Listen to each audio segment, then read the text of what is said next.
Magandang umaga po sa inyong lahat. Mukhang hindi magandang umaga niyo.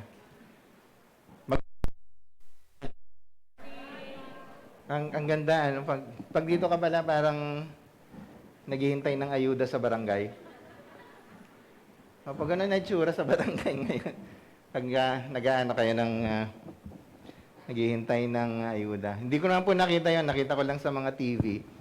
Pag nanonood ako ng news ng nasa Africa ako, nakakahingal pala pag may ganito nagsasala. Pwede ko po bang tanggalin?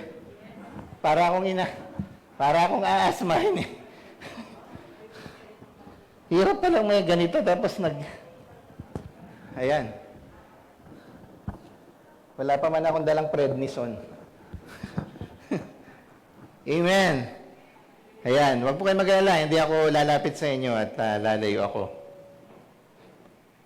Ate, pakiko ka. Amen. Ayan po. Ako po ay nagpapasalamat after mahigit isang buwan na po ako nandito sa Pilipinas. Ako po yung first Filipino na nakalabas na umuwi. Kasi po after ng lockdown sa West Africa ay walang gustong umuwi. At saka po kasi gusto ng Manila office namin ay umuwi kami lahat ng December na. Pero ako sabi ko, uwi ako. Sayo on my own.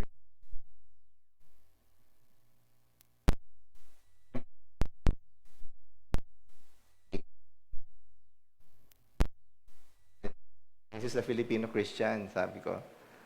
Ano po, kasi po napakahirap umuwi. Ano? Bago ko pa lang po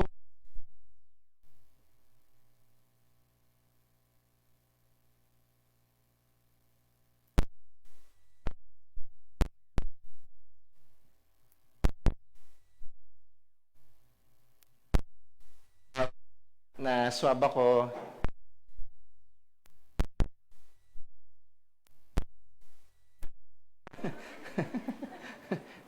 Kasi lagi nila sinasabi, kasi noon kasi pag sinabing positive, ano yung pagkakaalam nyo? Buntis, di ba? Ngayon kasi pag sinabing positive, ang pangit. COVID. Pero hindi po. Ako po ay malakas at nagpapasalamat ako sa Panginoon. After 6 days, I was able to get out of that, I call it prison. So, nakalabas ako dun sa quarantine ng Clark City. Akala ko yung Clark City sa loob ng Clark. Tarlac po pala yun sa may Kapas. Ang layo pala nun. At parang, alam niyo yung feeling ng pinandidirihan na pagbukas mo ang ganun, sabi ng mga nurse, kumusta po kayo? Ganun sila. But I found one lesson about what happened to me and about kung ano yung mga nangyayari sa buhay natin. Ano po? Ito yung responsibilidad. So bago po tayo mag-umpisa, I would like to ask everybody to stand up and let's pray.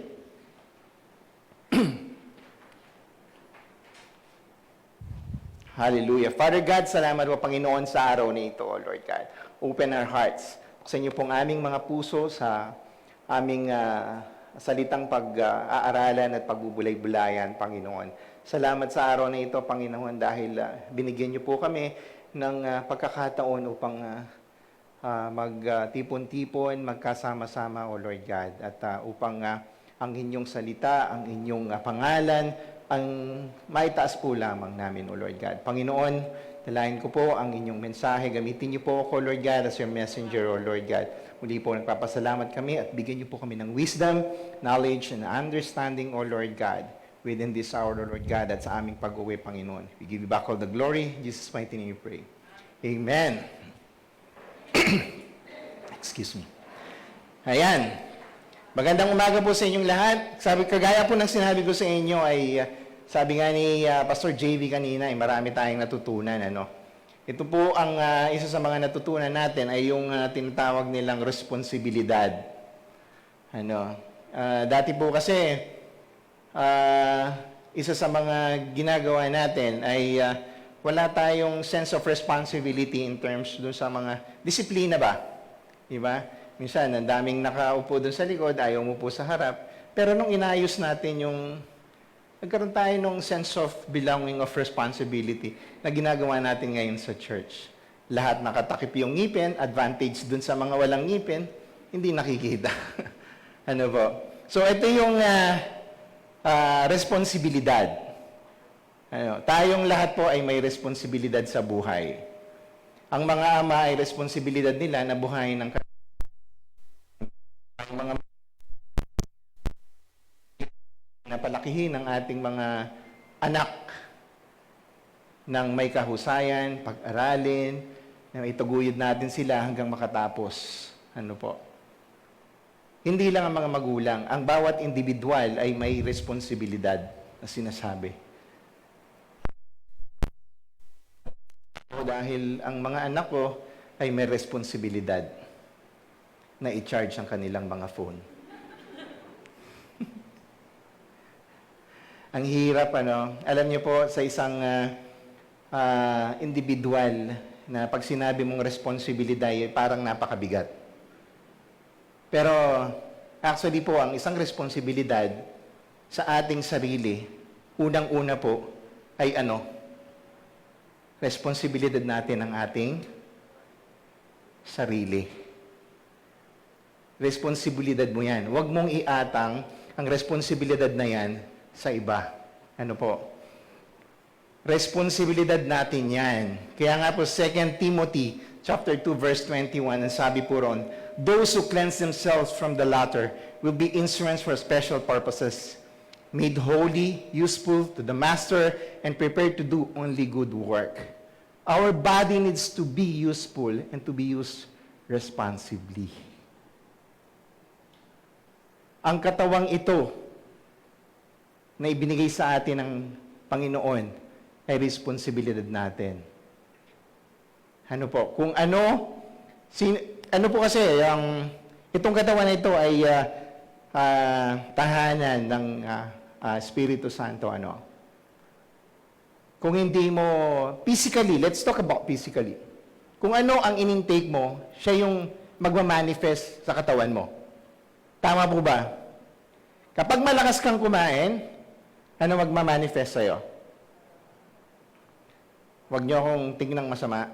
Alam ko. Ayan po, kapag malakas kang kumain, nagmamanifest sa'yo. Lumalaki ang tiyan mo, tumataba ka.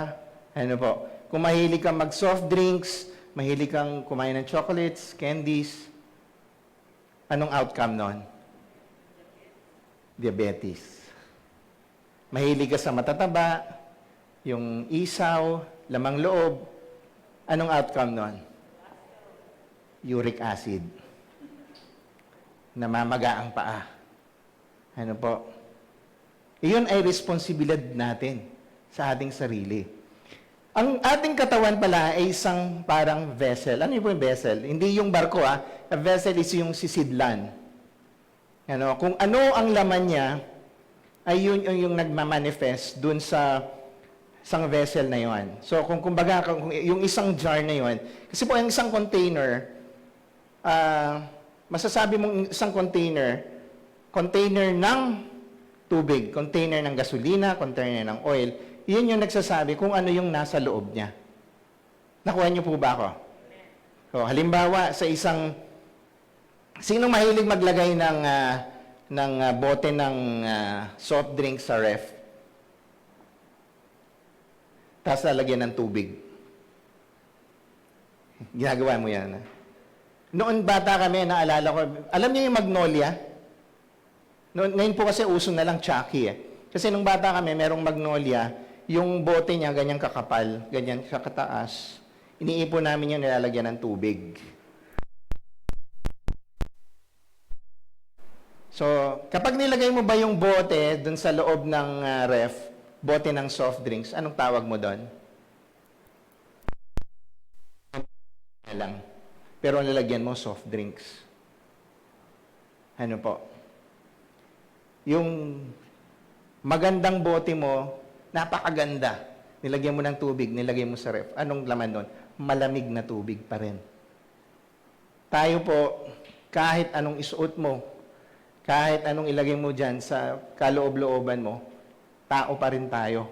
So, responsibilidad mo kung ano ang nilalagay mo rito. That's physically. But spiritually speaking, our body needs to be useful and to be used responsibly. Ano itong ibig kong sabihin? Ang katawang ito, or ang ating sarili, it must be occupied.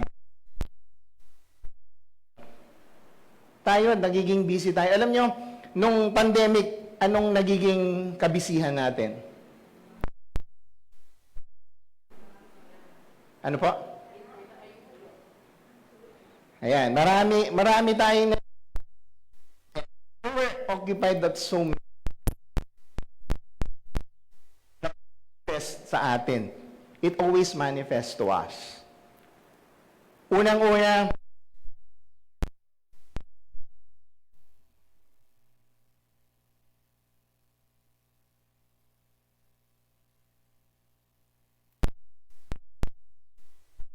tama po ba yan?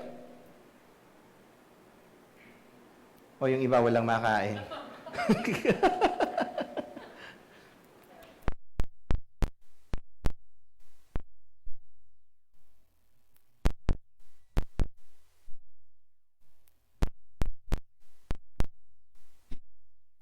Nakikipagchismisan. Bawal ang chismisan po noon, ano? Kung ano-ano na lang ginawa. At after nung lockdown, biglang nagkaroon ng sangkatutak na online shopping.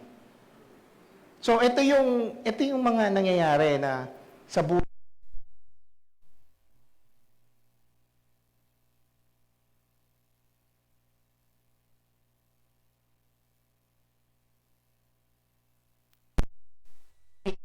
Tayo. Ano po yan? Lumapit sa Panginoon. Sino pong natakot sa COVID?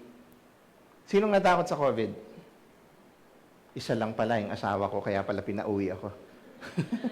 Wala pong natakot? Lahat natakot, di ba? Alam niyo sa Africa, sorry to say, I always say Africa, kasi nandun yung experience ko. Hindi ko naman pwedeng sabing Singapore. Hindi ako nakakarating sa Singapore. Sa Africa, nung lockdown na yun, ang daming mga even Muslims, they're praying Jesus, Jesus. Maraming mga Muslim na nagpe-pray, mga na-convert into Christianities, na nagpe-pray. They're praying. And so there are two things that happens. In a worldly thing, na nasa bahay ka, kumakain ka, yung mga needs mo, yung mga wants mo, nagagawa mo. On the other hand, may mga nangyayari naman na napalapit ka sa Panginoon. Why? You are afraid.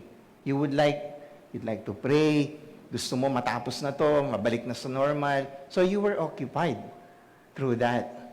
So paano natin ngayon, how can we be magiging more occupied at ma-maintain natin yon na maging busy tayo at mapalapit lalo sa Panginoon? Anong kailangan natin gawin?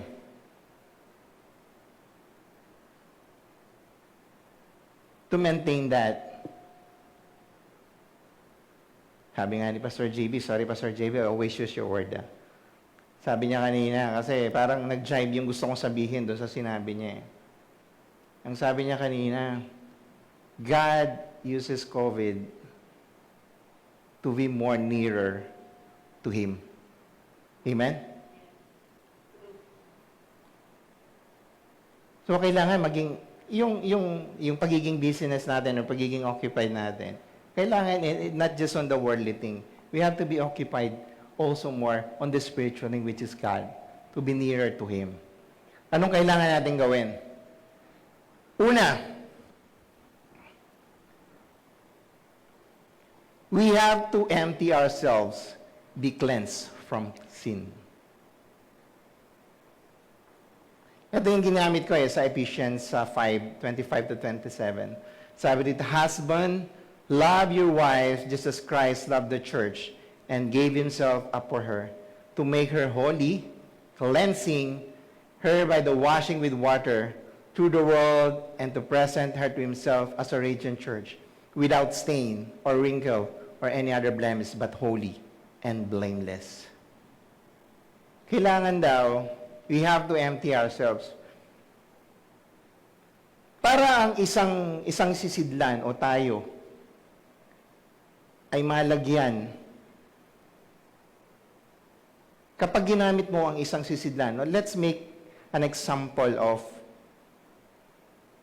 yung bote ng soft drinks. Pastor JB, kapag nilagyan mo ba yung bote ng soft drinks, pagkatapos mo bang inumin, ay automatic laglagyan mo ng tubig? Or hugasan mo muna? Sabi niya, lalagyan niya automatic ng tubig. Sabi niya, oo nga, no? Di ba, pagkatapos mong gamitin ng isang sisidlan na hindi naman talaga tubig ang nandun, you're going to wash it. Tama? Huhugasan mo muna. Di ba? Huhugasan mo muna. We have to empty ourselves, be cleansed from sin. We have to get away from that sin. Muna. Para yung paglago natin, we already started it eh. Naumpisahan na natin kung paano tayo lalapit sa Panginoon, kung paano tayo more occupied with God. We already started it. We just have to empty ourselves from our sin. Ang ganda nga ng pinag-aaralan natin tungkol kay David about Psalm. It's just a timing. Yung pinag-aaralan natin kanina kay Sister Susan, kay Ninang Susan. David asked for forgiveness. A truly heart forgiveness. He emptied himself before God. Para bang nakasuot siya ng mga kasalanan. Kaya sabi din, di ba, without stain or wrinkle or any other blemish, but holy and blameless. Di ba, naging practice natin after, ngayon po kasi, pagpapasok ako sa bahay ngayon, tinitingnan lagi ako ng asawa ko parang may security guard sa bahay. Pagpasok kong ganun, tatay, yung tsinelas mo. Pagtanggal ko ng tsinelas, huwag ka muna pumasok. Di ba? Parang, they would like us to be very clean na bago ka pumasok. So, it's just like in ourselves, we have to be responsible sa ating sarili. Ano yung responsibilidad na yon? We have to empty ourselves. From what? Be cleansed from our sin. Yan yung unang-una. Pangalawa, ano po yun?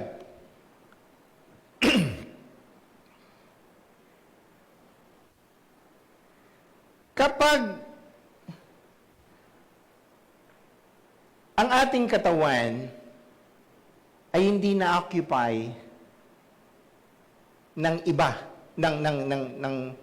ni Lord, or si David kanina kung hindi siya humingi ng kapatawaran.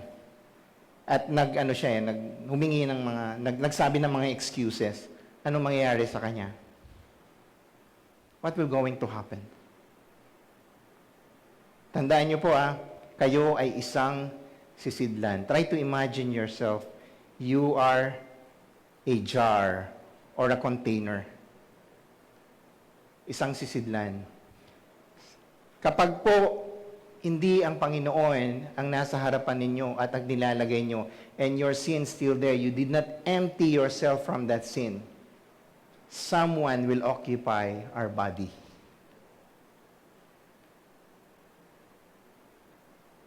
May mananahan dyan. Sabi nga po sa Matthew chapter 12, 43, 45, when an impure spirit comes out of a person, it goes through arid places, seeking rest and does not find it. Then it says, I will return to the house I left when it arrives. It finds the house occupied, swept clean, and put in order. Then it goes and takes it 7 other spirits more wicked than itself, and they go and they live there. And the final condition of that person is worse than the first. That is how it will be in this wicked generation. Sa Luke chapter 8, 29-30, sabi po rito, for Jesus had commanded the impure spirit to come out of the man. Many times it had seized him, And through he was chained hand and foot and kept under guard. He had broken his chains and had been driven demons in the solitary place. Jesus asked him, ito po, tingnan niyo to sa verse 30. Jesus asked him, what is his name? Anong sinabi nung evil spirit dun kay Lord? Sabi niya, Legion. Kasi tinatanong ni Yesu Cristo, anong pangalan mo? Ang tawag niya, Legion. He replied, because many demons he has gone into him. And they begged Jesus repeatedly not to order them to go into abyss. Kapag po ang ating katawan, hindi ang Panginoon ang nananahan o ang Espiritu Santo, ibang mananahan dyan. Sino? The evil spirit. And you know, kapag hinayaan niya yan, if David did not confess his sins from murder, adultery, that's already two devil spirits, ay mananahan dyan. Dito nga po, ang sabi, anong pangalan mo? Ang sabi niya, legions. Kapag sinabi mong legions, ano po yon? Pulutong. They are group of evil spirits. Gusto mo ba yon? Yung nananahan sa'yo ay ang mga masasamang espiritu nasa katawan mo.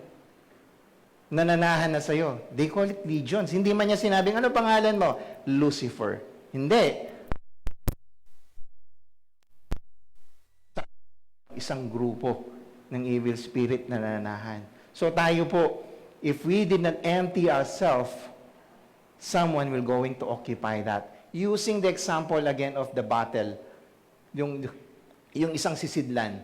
Alam nyo, yung isang sisidlan or jar, lagyan mo ng tubig yan, ilagay mo lang dyan, huwag mong galawin. Hayaan mo lang ang tubig. Anong mangyayari? Ano po? O kaya yung, ano kasi yung lalagyan ng power base, kung hindi mo pinabalitan yan ng araw-araw, you are not very responsible of removing that water from time to time. Anong mangyayari? Titirhan ng ano yan? Ano? Hindi muna lamok, kiti-kiti muna. Hindi naman lumilipad yung lamok sa tubig. Kiti-kiti muna. Alam niyo po yung kiti-kiti?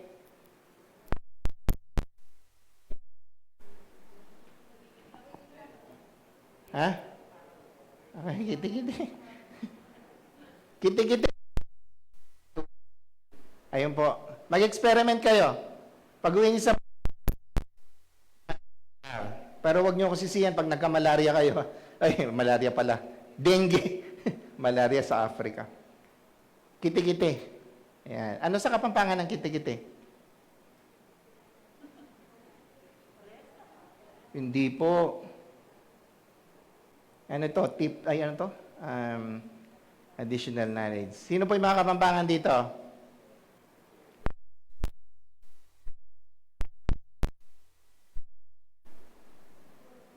Oh, tuwag-tuwag.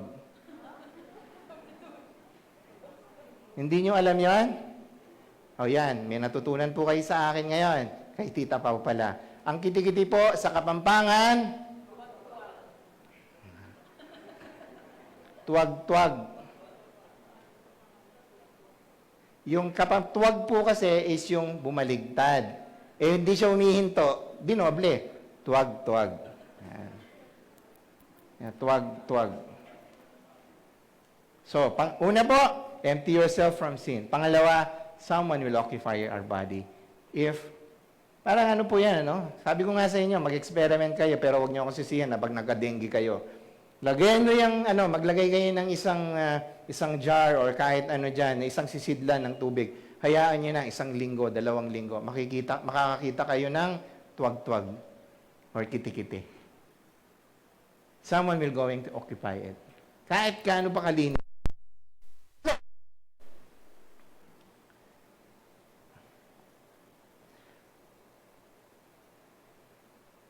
Siyempre, kapag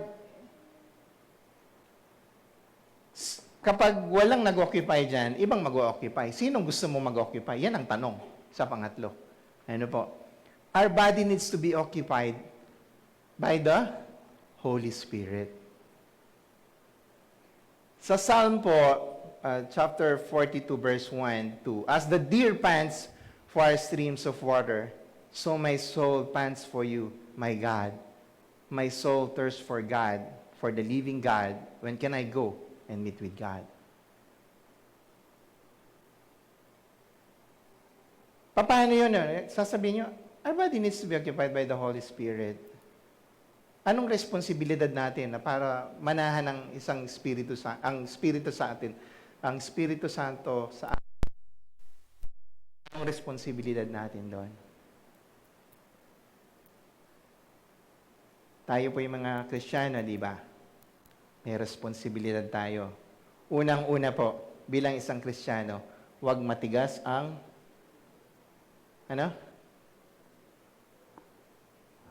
walang matigas ang titigas ng ulo nyo, tinagan ng huwag po tayong matigas ang ulo. Una lang yan. Our body needs to be occupied.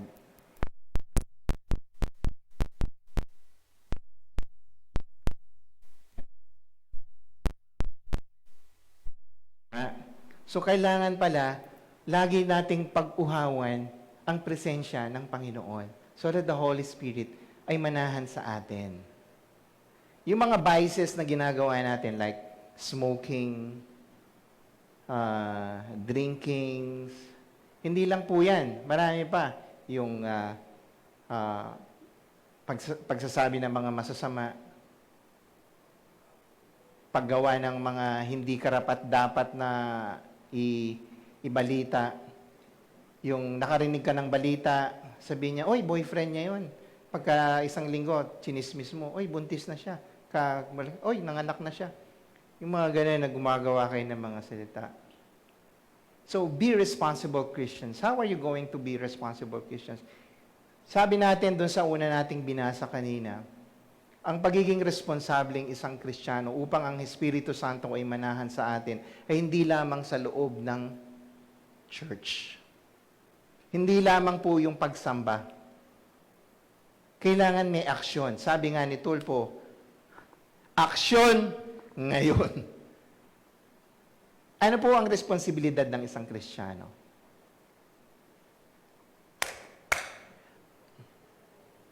Hello, may kausap pa po ba ako? Ano po ang responsibilidad ng isang Kristiyano?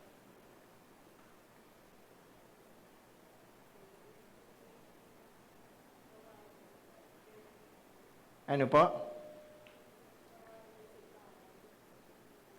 Hindi lang umattend. Kasi pag-attend po ng church is just one of responsibility na ginagawa natin. Ano? Ang isang responsibilidad ng isang Kristiyano ay unang-una, of course, the Great Commission. Yung sarili muna po natin, turuan natin kung paano gagawin bilang isang Kristiyano. Ano ang gagawin mo bilang isang Kristiyano? Hindi, sasabihin mo, mag-a-attend lang ako, I'm going to pray. Those are the things that we need to do. Tayong mga Kristiyano. Being a responsible Christians. Anong ginagawa natin ngayon? Anong ginagawa natin ngayon? Nakikinig ka. Iyan po ay isang responsibilidad mo. Huwag mong iatang dan sa katabi mo na after the service, magtatanong ka sa kanya. No, it's one of your responsibility to listen. Then after listening, kapag nasa bahay ka na, pag-aralan mo. Kung ano ang natutunan mo dito sa church. Don't just come in here, listen to our pastors. Listen to the message. And afterwards, you get out of the door. Lalabas ka dun sa pintong yon, wala kang natutunan. May natutunan ka for 5 minutes. Nandito ka. Lahat pinakinggan mo. Good! But after going out of that door, pagkatapos mo lumabas dun sa pintong yon, ay hindi mo na ginamit. Hindi mo na ginawa. Ano yung responsibilidad mong yon? You know, ang isang responsibilidad natin ngayon is to share the Word of God. This is the good timing. Kapag may nakita ka na they are so worried, ngayon lalo na sa mga pandemic na ganito, it's not easy. Tell them, you know, God loves you, and don't worry, God will always be with you. Amen? Sino na po nakapag-share ng Word of God? Kahit isang tao lang.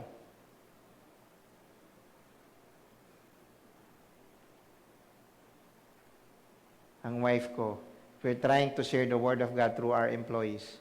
Kahit isa lang po, huwag niyong iatang ang responsibilidad na yon sa katabi ninyo. Sabihin mo sa katabi mo, huwag mong iatang, responsibilidad mo yan.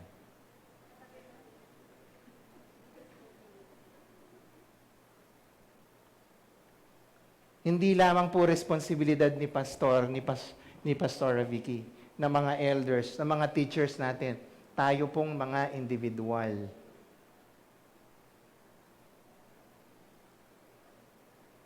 Amen? Amen? Amen?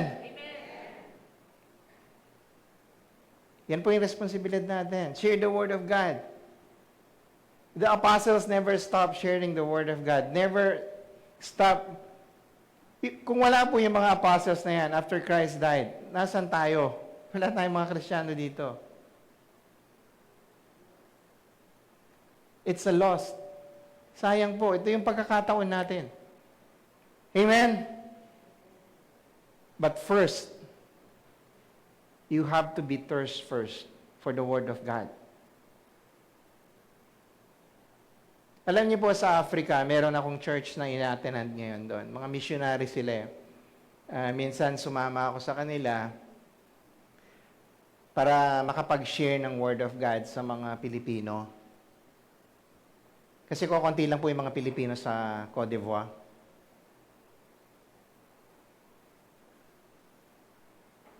Pag pupunta po kami sa mga Pilipino, kakatok ka. Hindi ka nila pagbubuksan ng pinto. Ang hirap. Kapwa kapili, tao po, pero alam mo, may tao doon, ano? Hindi ka nila pagbubuksan. Pero we are doing it. Sumama ako sa kanila. Ang sabi ng isang kasama namin, kasi parang sumama lang siya, sabi niya, bakit pa tayo nagsasayang ng oras kung ayaw nilang makinig? That's where I learned that it's our responsibility as Christians to share the Word of God. Kung di tayo ang gagawa, sino ang gagawa? Di po ba? Amen? Kung sino ang mga nakakilala, paano mo ipapakilala si Pastor JV kung hindi mo siya kilala? Paano ipapakilala ang Panginoong Hesukristo kung ikaw mismo hindi mo siya kilala? Ikaw na nakakakilala sa Panginoong Hesukristo and the salvation that He gave for you in the cross of that Calvary, you have to share that. Huwag mong sarilinin. That's selfishness. Amen?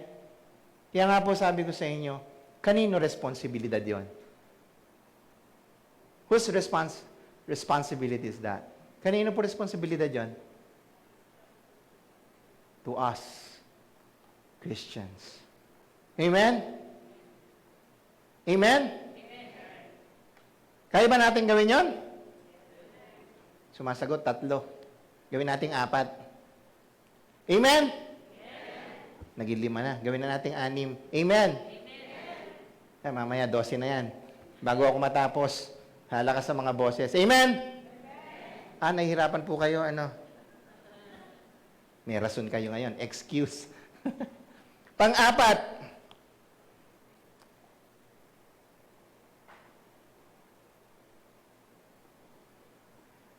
our minds need to be empty. Ang ating isipan. Sa Colossians chapter 3 verse 2 to 4 ang sabi, set your minds on things above, on all earthly things. For you died and your life is now hidden with Christ in God. When Christ, who is your life, appears, when do you also appear with Him in glory? Set your minds on things above, not on earthly things. Sa Deuteronomy po, sa 28 verse 13, the Lord will make you the head, not the tail. If you pay attention to the commands of the Lord, Your God that I give you this day and carefully follow them, you will always be at the top, never at the bottom. Tayo pong mga Kristiyano, if we clear our minds, always think about this. Nakakaangat po kayo sa iba. Bakit? Dahil kayo, nasa inyo, si Kristo. Amen? Alam niyo po ba yan? Our minds needs to be empty of something. Hindi po mahirap yan. Hindi po madali. Kasi we are always occupied of something. Ano yung na-occupy sa atin? Kahirapan, pera, kagutuman. Ang ating isipan ay, we are always occupied with that. Sabi nga, set your mind on all the things above, not on the earthly things. Na-occupy tayo sa mga nangyayari sa mundo. Natatakot ako dahil sa ganito. But you forget that you have Christ in you. Kaya ang ating isipan, kailangan maano mo yan ma-clear mo in terms of those negative thoughts. Kailangan i-clear natin yan sa ating mga sarili. Lord will make you the head, not the tail. Kayo po, pag sinabing head, ano yon? Nangunguna ka. Kaya po ang utak natin nasa ulo. Wala dito. Because it's the head. Ito yung nangunguna. The Lord will make you the head as a Christian. Buksan po natin ang isipan natin. Kapag nasa iyo si Kristo, ikaw ang nangunguna. You are what? The head. You are ahead, above, sa lahat ng mga tao. Dahil nasa iyo ang si Yesu Kristo. Amen? Amen? Ayan. Dito po ako magtatapos. Sa panghuli ko, 5. Ito yung gusto kong laging i-emphasize sa inyo na tayo nagiging busy. Ako po, sabi ko nga sa inyo, pag umuwi ako, parang yung oras ay, ang oras dito sa Pilipinas ay parang minuto. Ang araw, parang oras lang. Napaka-busy dito sa Pilipinas. Pero, I am guilty of something, lagi akong nagiging busy in terms of sa mga gawain. Siguro dahil naipon yung mga kailangan kong gawin dito, then pagdating ko rito is ginagawa ko. Pero, it gives me a lesson of, dahil dun sa naging pagkakabisi namin sa trabaho sa Africa, there will always be a time. You just have to give time. Kailangan magbigay tayo ng oras dun sa mga kailangan natin gawin. Ano yung oras na yun? Make yourself busy for the Lord. Hindi lamang po dun sa trabaho. Alam niyo bakit ko naging naging isang mensahe ito at naging sinasabi kong patotoo sa inyo. Because in spite of the business, kasi po papasok ako, aalis ako, 7:30, then I'll go to the office, uuwi ako mga 6:00 na yan. Then sa una, every Thursday, there's a prayer meeting, then Tuesday parang Bible study, then Saturday evening, meron naman kaming group Bible study na tinuturuan. Napupuntahan na ako ng Pilipinas. At first, I said parang pagod na ako dun sa ginagawa ko. Tuesday, Thursday, then Saturday. But as you go along towards your goal of making yourself busy for the Lord, na gusto mong mag-serve sa Kanya, things will make it more easier for you.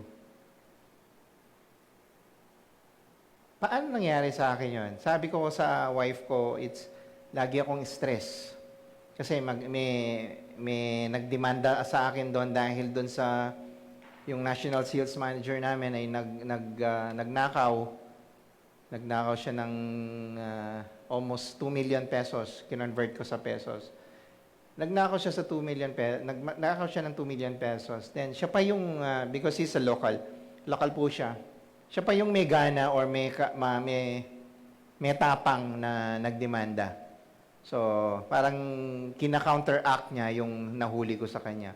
I was so stressed. Every Monday, then pumunta ako sa police, maghapon yun. I was so stressed.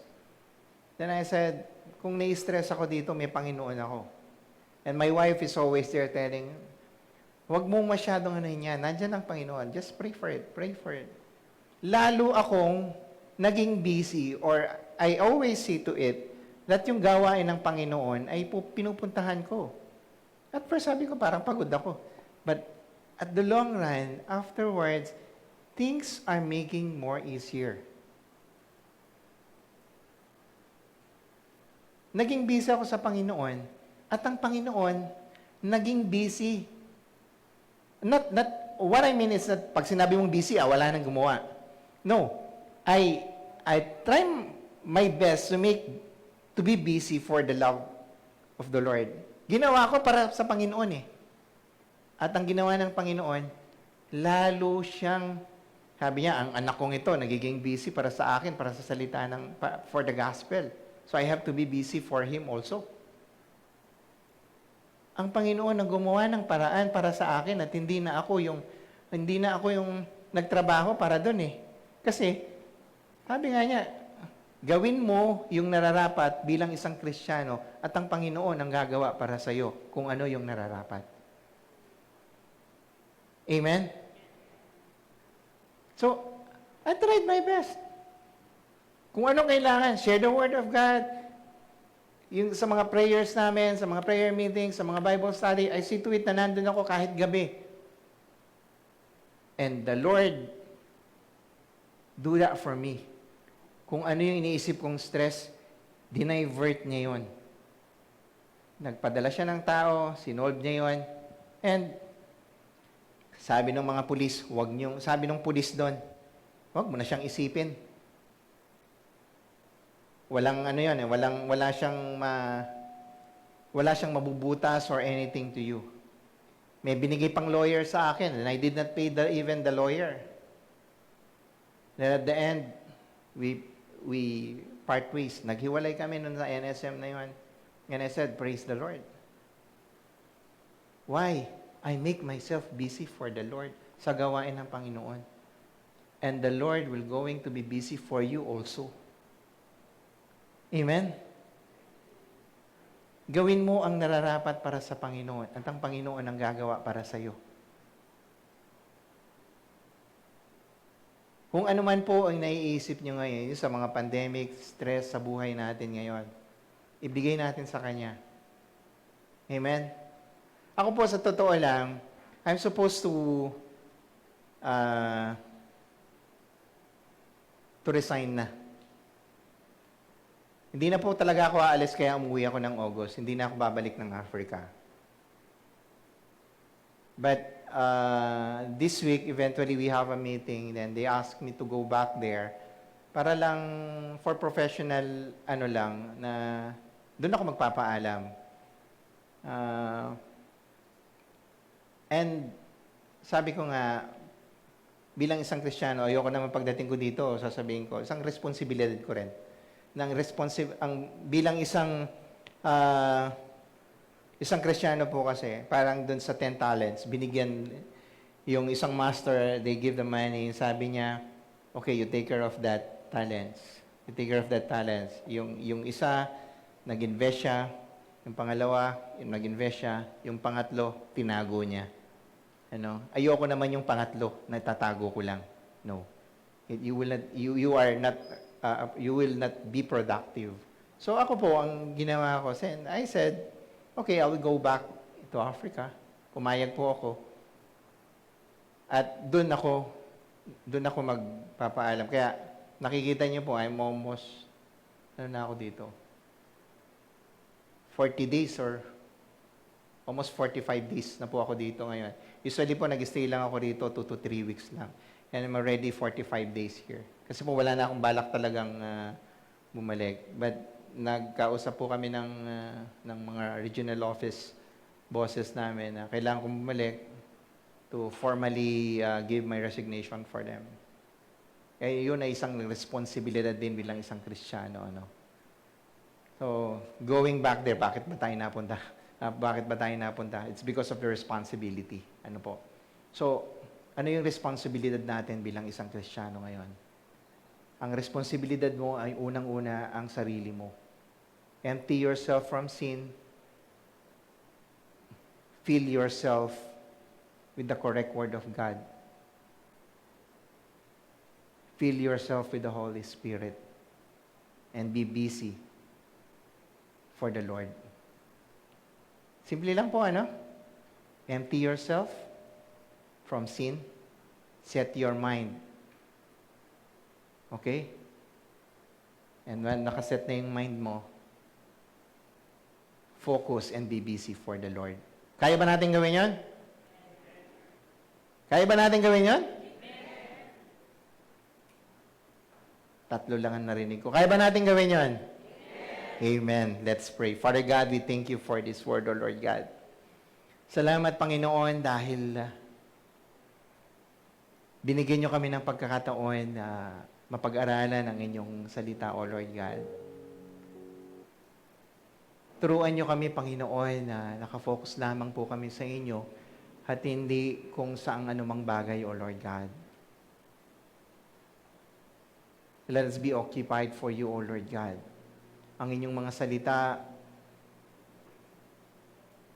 ang ma-share po namin, not the gossips, O Lord God. Hindi po yung mga chismis dito or chismis doon, O Lord God.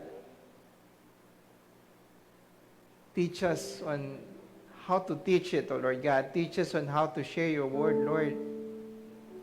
Mahal ka namin, Panginoon, dahil kahit minsan, Panginoon, ay nagkukulang kami sa inyo. Pero ni minsan, O Lord God, hindi ka nagkulang sa amin, Panginoon. Lagi kang nandyan sa amin. Lagi mo kaming tinuturuan kung anong dapat namin gawin, Lord.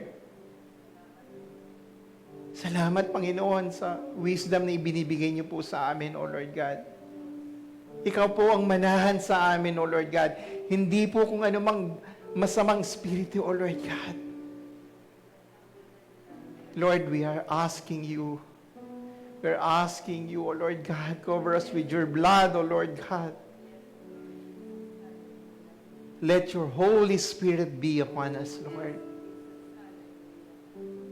Responsibilidad po namin ito bilang mga anak nyo, O Lord God,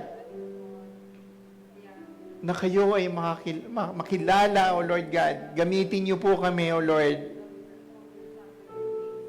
We are not just here, O Lord God, na makinig. Nandito kami upang makinig, mag-aral, at mag-share, O Lord God. Gamitin niyo po kami, O Lord. Salamat, Panginoon.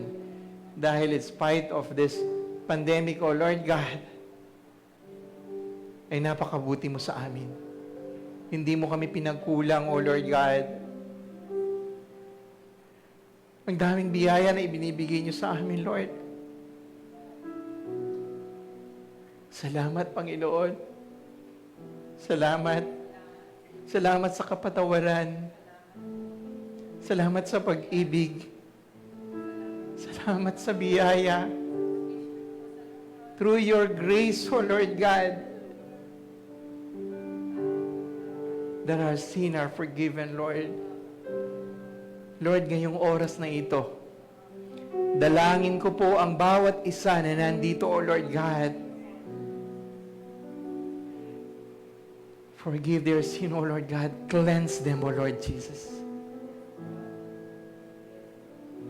Touch them through your mighty hand, O Lord God. Ngayon pa lamang po, O Lord God, we claim the victory, we claim the grace, we accept the blessings, O Lord God. Hallelujah. We accept the blessings We accept your grace, O Lord God, that our sin has been forgiven, O Lord God. Maraming salamat po. We give you back all the glory. In Jesus' mighty name we pray. Amen and amen.